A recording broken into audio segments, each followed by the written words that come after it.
streets, they don't love you. They don't love you. They just wanna take everything from you. I ain't gotta lie, I put in my work out here. Starving and I done been broke out here.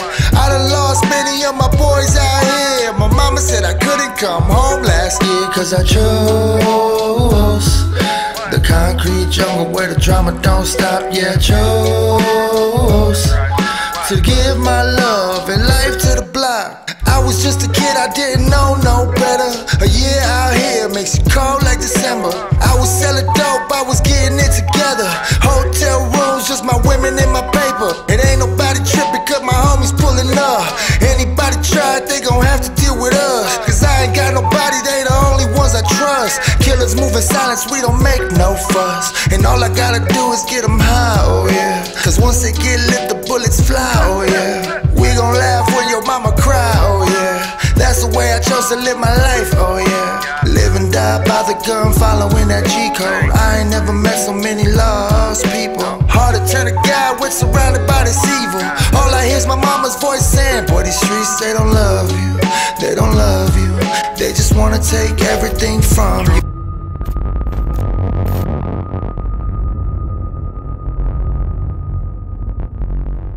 Welcome to another edition to West Coast Street Knowledge. I am your host, Gil, aka the American Cholo. I got my co-host, Sunny Boy, in the house. What's up, you guys? And today, who do we got in the house?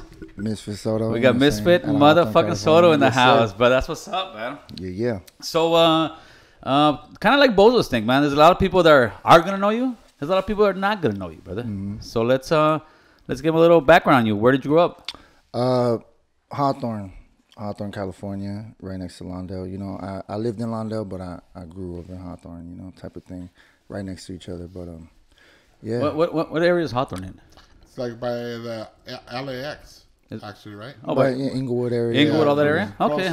How was your upbringing as a kid, brother? Pretty normal, man. Pretty you did normal things. You know what I'm saying? It's just my family was, just. Pretty spread out and into a whole bunch of different activities, you know what I'm saying? So, I mean, I seen it, I've been there, I've lived it, you know what I'm saying? I've had people close to me, in messed up situations. Right.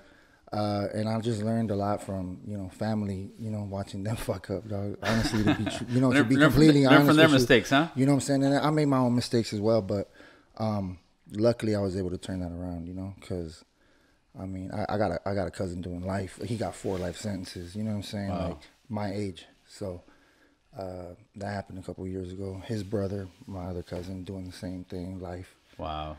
And it sucks, man. It sucks, And I knew that's not what I wanted to do, At a young age.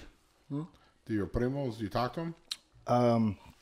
I've written letters, but as far as like communication, like constant, nah. Well, life goes on, brother. Life goes on. Regret it though? Nah. They don't regret it? Nah, they did it for what they did it for, and all right, hey, let's keep talking about the gentleman. Let's not go. Yeah. They gangster, bro. This guy. Okay. They do what they do.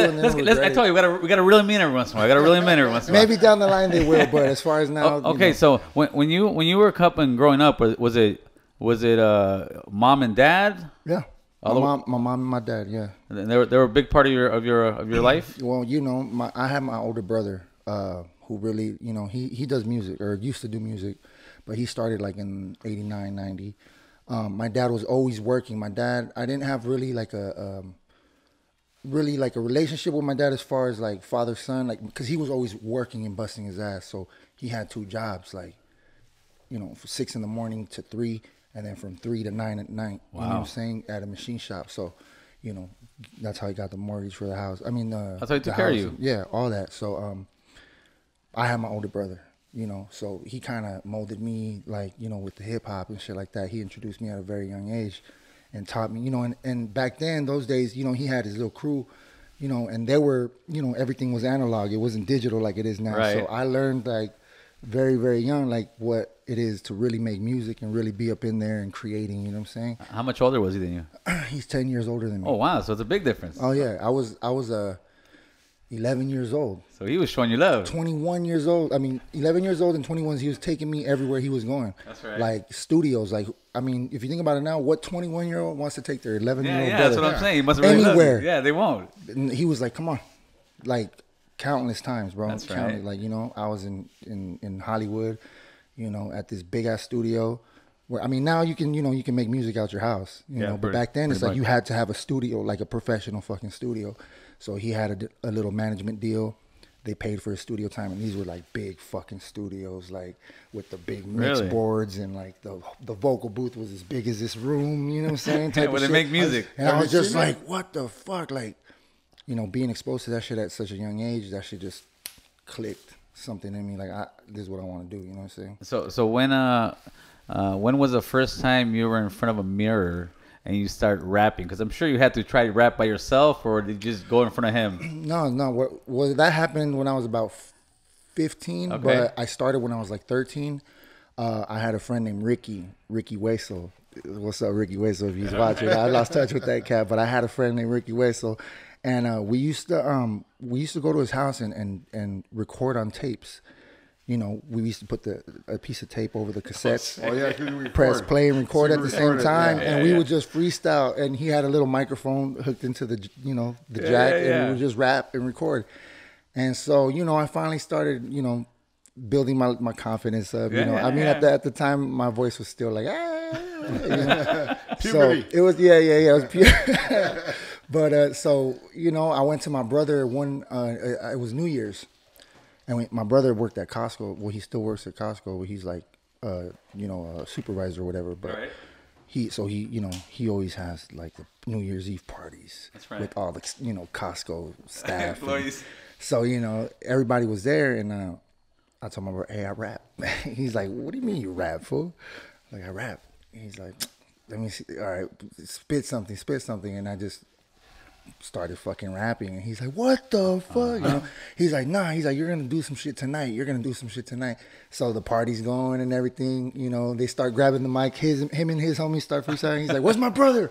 You know what I'm saying? And then he's like, "Come here," and I, you know, gave me the mic. I started ripping shit, and from then on, he always had like a little studio in the back of his house. He lived in the front house, we lived in the back house, and he had a back room that he had a little personal studio. Right. So then he started hitting, "Come over. Come on, let's get something. Let's record." And so that's when, like, and then we ended up forming a group and really doing shows like at the Key Club, the Knitting Factory, you know, all that shit. We How old were you around this time? 17. Okay, so you're a young guy. 18. Yeah. And, you know, went on tour. Like, it was all LA underground hip hop shit, you know. So after that, did you keep doing this rap thing all the way through, or? Nah, man. What happened was, I tried, but I ended up making some wrong decisions. Right. You know, fucking with the wrong people, losing focus, and just getting really involved in just misguided and living the street life, huh? Yeah, fucking up a lot. And you know, so I actually stopped, bro. I stopped making music because I can't even fucking give you a logical reason, bro. I just stopped because I was over here with the homies. You didn't have time. Yeah, I was getting high. I was with the homies, and I was fucking over here and I didn't have no money, so I had to, see how I was gonna get high. You know what I'm saying? What do you think? Was there anything that triggered that straight away, or was it just slacking on the art little by little? If thinking about it now, it seems like it just happened from one day to the next, where I was just like, I don't want to fucking do this shit no more. I'm gonna go kick it. It was too much work for you at the time, you think? Nah. It's just, you know what, I always felt what it was is not that I feel like I was better than anybody, but I just felt like I was on a different, I wasn't feeling the chemistry anymore. I think that it had ran its course on the type of music we were making with my group. Okay. And I just felt like I wasn't artistically, I wasn't happy as being an artist, and I just didn't want to do music. And I didn't see myself as a solo artist, so it's like, This is not what I want to do anymore, and I'm not going to do it by myself, so. Let's go party. Right. And then, went to jail, somewhere I don't want to be ever again. Yeah, bro, it's a horrible place. A lot of people make it look nice, but it's a horrible place. You know, it wasn't a hard time, you know, it was nothing. But it's still like, you know, I lost time with my son, and like I think that's what really stuck into my head. It's like my son at the time, you know, I had like custody issues with my baby mama. Right. I was barely getting them back, and I fucked it up. I went to jail. Got out, and I was like, I'm never fucking losing another fucking day again, bro. Like, so then I just started getting back into the music shit. I met Kujo, who went by Tyrant at that time. That's right. And like we were saying earlier, you know, he kind of sparked something back in me. Like, That's that kid, right? How many years ago did you get back into making? It's only been about 2 years. That's all it's been, huh? Yeah, 2.5, 3 years maybe. So how long were you off for? I want to say maybe about 5 years, 4 to 5 years. You weren't doing anything at all. No music. Wow. Just running around, man. Just running. Wow. But I would think that gives you a lot of stuff to write, man. It gives me, you know what I'm saying? It makes it a whole lot easier because I don't have to think about, writing a lot. It's just because I'm just speaking my truth. I'm just what I know. You know, it's not like I'm over here, writing a story, a fairy tale that I have to make up and be creative. It's like, nah, fool. I'm just gonna fucking spit it how it is, And you're seeing it through your own eyes, right? And I mean, and I'm not ashamed to say like what the fuck I've been through. You know what I'm saying? Like, there's some things that I don't like to really talk about. You know what I'm saying? Because sometimes it could be a drag. But it's like I've been through some shit. You know what I'm saying? I made some wrong decisions. I fucked up. Who doesn't? You know what I'm saying? It's like but I speak on it because you never know who can like hear that and kind of like change help them through their situation. Absolutely. I get DMs all the time like, man, your music helps me get through, and I'm just like, how? Like, I wonder, and it's like I'm going through the same shit, So I guess they feel like, okay, somebody been through what I'm not alone, you know what I'm saying? Like, they don't feel so helpless. Oh, no, brother. You believe it or not, you got a nation behind your back. They just haven't heard of you yet. Right. That's what it is, because I hear your music. I hear your stuff talking about jumping in the window, your mom's this and that. Just different street stuff that happens, brother. And it's all reality. So, I mean, your shit is definitely true. Oh, yeah. How did it feel, or let's say, your first song that actually kind of hit, made it popular? Nothing Was the Same. I think that was the one. When I first got my first million views on that one, it was crazy. Like, cause when I first barely started getting back into music, like I think maybe the first year, like I said, it's been about 3 years now. So like the first year was slow, and I had some homies that deal with they manage producers. Right. So they're like, oh yeah, man, after you get your first million and your first 2 million, and I'm just like, in my head I'm like, yeah, right, like, never, so that one I got like 4 million views right now. On another song I got 3 million views. How I got did it feel? It feels good, man. It feels real good. It feels because they're it's really surreal, bro, like honestly, because and then plus I put out so much work. Sometimes I don't get to soak it in that much because I'm always constantly like, I gotta put something else out. Like, I can't stay put. You know what I'm saying? So, but I love it, man. I love it. I think it's good because it's all good music, good energy. You know what I'm saying? And my wife asked me this question. I couldn't really know how to answer, so I'm gonna ask you. You're a producer too, right? Yeah. Okay. What exactly does a music producer do? Can you walk me through that? Okay, so I mean, there's people think that producing is I make a beat. Now, actually, there's a producer, and you can be like a beat programmer. A producer can actually be like DJ, like somebody like DJ Khaled, who says, okay, I have something right here. I need you, play me this. You on the keyboards, play me this. Boom, boom, boom, boom, boom, boom. Okay, you, give me these drums. Boom, boom, boom, boom. Nah, change that. Nah, I need this, I need that. Okay, I need a hook. I need to bring in a singer. Oh, let me get Rihanna. Hold on. Boom, boom, boom. Now I'm producing the song, right? Okay. So that's a producer. What I'm saying, which is I do that sometimes as well. For the most part, I'm a beat programmer, which means I fucking I sample my shit, then boom boom, and I make my hip hop shit. So that's the difference. You know what I'm saying? Producing takes a lot more work. You make it happen. You know what I'm saying? Like some fools just make beats and think they're producers. You know what I'm saying? Or they splice shit. They grab little things and just fucking put them underneath each other, and they're producers. It's so easy now. You can literally download songs already, beats already made, right, in the individual files, layer them and say you did it. You know what I'm That's it. saying? And It's a lot of yours. motherfuckers do that, man. Like, but they ain't fooling me. You know what I'm saying? Like, Hey, Yeah, you know, they don't let people actually go to school to learn this. Did you go to school for this? Or? nah, hell nah. I went to school for culinary, bro.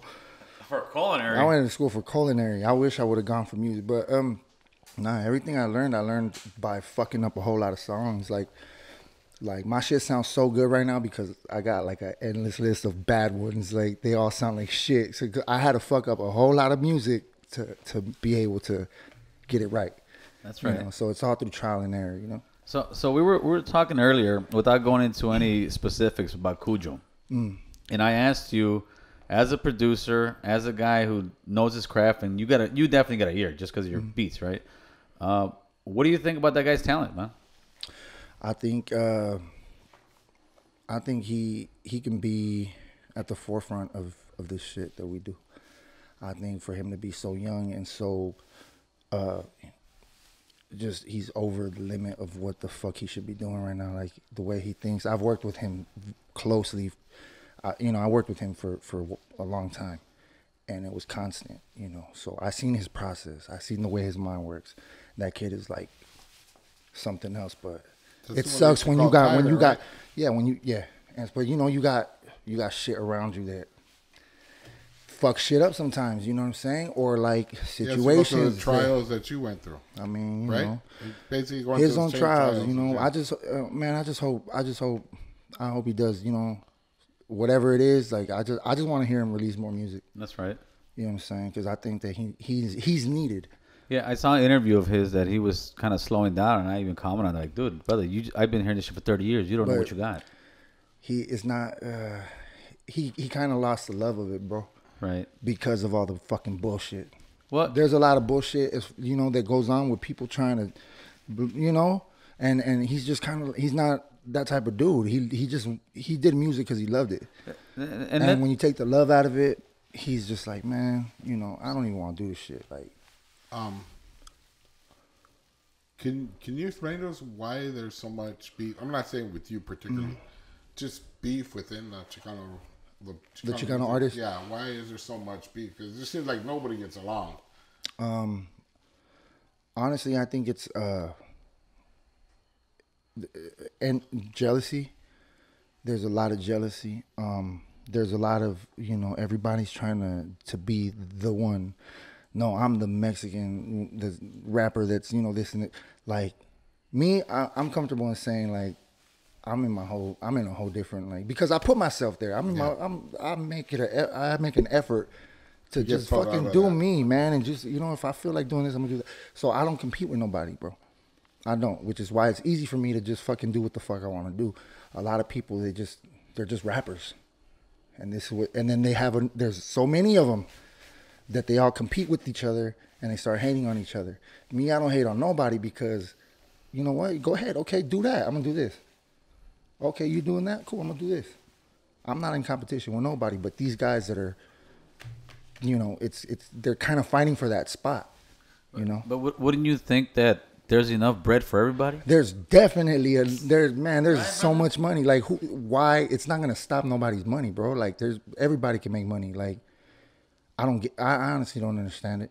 You know, everybody can fucking get bread. Everybody can win, and it might be even better for everybody if we work together. Absolutely, you know brother. like, Absolutely. That's what I think. I think I see the beefs, and like I've seen guys get on and just talk madness about everybody. And for my day, we didn't do that. It was like, hey, you know what? You never make another raza look bad. But we were also talking about, it seems like we just tear each other down. We just rip each other apart. But we did it in those days too, because that's when we were talking about. I think we touched with MC Pancho. We talked about Kid Frost. We talked about Lighter Shade of Brown. It came out, and you kind of got the same situation where you never were a gang member, even though you're the Kendrick Lamar of the fucking of the essays, right? Much. We were hating on each other, dude. We were hating on each other, and if you weren't from a gang and if you didn't go to prison, then you're not a real fucking essay rapper, Chicano rapper. Yes, bro. When I first came out, that's what the issue was. He ain't from a neighborhood. He's a resident. Motherfuckers step up to me and fucking say something in my face, And I don't give a fuck if you're disrespecting me. I'm gonna react, bro. I don't care if I'm from a gang or not. What the fuck? Yes, sir. You feel me? Like, I'm just not out there fucking, you know. Hey, I'm not looking for trouble, bro. But I'm not gonna let that shit come to me and fucking disrespect me. You know what I'm saying? Like, resident or not, gang member or not, at the end of the day, I'm a fucking man, bro. You know what I'm saying? And I think you're a little smarter because you didn't get in there with. A lot of us made that mistake. no, I seen I it. gave you credit for it because I know where you're at. I like being comfortable, bro. I like being able to move freely. I know people from rival gangs, and I get love from them all. You know, they're all homies. You know what I'm saying? They got love for me as well. You know, and they know that these are my homies and these are my. But it's never been an issue. But you definitely felt the backlash from that bullshit. No. No, I'm talking about people saying you ain't from a hood, you ain't this. Man, when I first came out, he's a fucking resident. He ain't shit. He's never been this. But I think it's the same thing now. I think the problem, and this is my personal opinion with the rapping with that, they put too much of the gang life into that shit. Right, but now so it's like, okay, you guys don't want to consider me Chicano rap when I came out, and plus I never wanted to consider myself. But now it's a problem when I'm saying I don't want to be known. I saw you that. Feel me? It's like, at first you guys were rejecting me, dog. Like, at first you were rejecting me. Now you're mad because I'm saying. You want them to comfort him now. Like you guys didn't want me. You guys didn't want me. You guys were clowning me, talking all that shit. But my personal opinion, you're not Chicano rap. This guy, I don't know what he thinks. You know what? He thinks every Mexican's Chicano rap. I heard a lot of your songs, and to be honest, I like a lot of them. There's like one or two that I'm kind of like, he's like resorting back to the old rap. You know what I mean? There's a couple songs. Yeah, probably. And that's one of the things. Like I said, I'm not familiar with a lot of rap. No. What it is Sonny will really enjoy like a couple of your songs that are talking about raza, talking about this. But then when he hears some of the hood shit, he doesn't understand some of the hood stuff. The one you got to play to bring everybody in, man. Not only that, it's just it's different flavors of shit, like different music. Like I can't be one dimensional because my life is not one dimensional. The shit that I've been through is not one dimensional. It's all over the place. You know what I'm saying? Like I hung out with these guys and these guys, and I'm like, if you know my area where I grew up, it's like, you know, there's blacks, there's, you know, raza, and it's like you're gonna fucking know the streets regardless, bro. Right. Even if you don't, like, if you're from that area, you're gonna fucking know it. You're gonna know it. You're not gonna be a fucking square. Popping out there, I know. I mean, you're not gonna be a square at all. You know, that's why my kids don't live in there. You know what I'm saying? I would want my kid to be a square. You know what I'm saying? Like, so where he's growing up right now is cool. How old's your son right now? He's 8. Oh, and then how's that going? Being a daddy. Oh man, it's great. I see him in your videos. We go fishing. I see that, dude. Yeah, we go fishing. I learned. I missed a lot of my son's life because I was locked up. But my daughter, I learned. I talked to her more. I didn't really talk to her like an adult, but I would explain things to her more, and it helped. My daughter, he's no. A father being there is a difference, man. If this guy's not in his kid's life, the streets will. Right. You know what I'm saying? And I would hate to not be able to one day communicate with him. I want him to have open communication with me, you know. So, I mean, I'm just happy for the situation that, you know, my baby mama, and, you know, she has my kids, and they're great. You know what I'm saying? She's in a good place. They're raised in church. That's right. You know what I'm saying? And my son is intelligent. He's polite. He's not one of those kids, you know, like with the silver teeth that run around. You know what I'm saying? Like, you gotta teach him. No, he's polite. He's a good kid, and you know what I'm saying? Like, she's doing a great job, and I'm doing a great job, and you know, and where they live at, the city they live in, is pretty calm, which is cool. It sounds like he comes from good parents. Yeah. We do our best, definitely, man. Co-parenting. So, you know? So let's change this up a little bit. When did you learn you could sing, man? Fuck, I just tried it one day, man. I really just Have you ever heard him sing?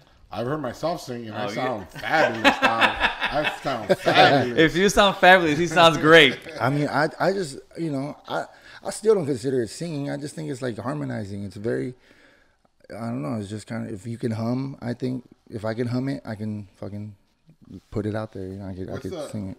What's the best way you can describe your music? Fuck, man. Like, I just think it's life music. Life music. Life. It's just life. It's you know, it's not. Your message? My message is the streets don't love you, bro. Like, that's my message. Like, you know, Good, they good. don't. Even That's though right. even though they made us, they don't love us. That's right, Ah, brother. yeah, they don't. The streets don't know you nothing. And they're always gonna win.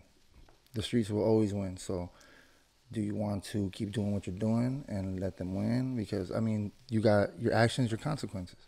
You know what I'm saying? And if I can like kind of like let you know what the fuck it is, at least from my fucking point of view, maybe you might be like, hey, maybe I shouldn't do this shit. You know what I'm saying? Like, I mean, what else am I supposed to do with the platform that I got? That's right. You know what I'm saying? Well, be conceited all the time? Be fucking, hey, I'm popping. I fucking got this and look at this and that. Nah, it's like you got to put a message out there. Is that a message for me? Think about Think about it. Okay, you got me, dog. Think You got about it. me. It might be. Nah,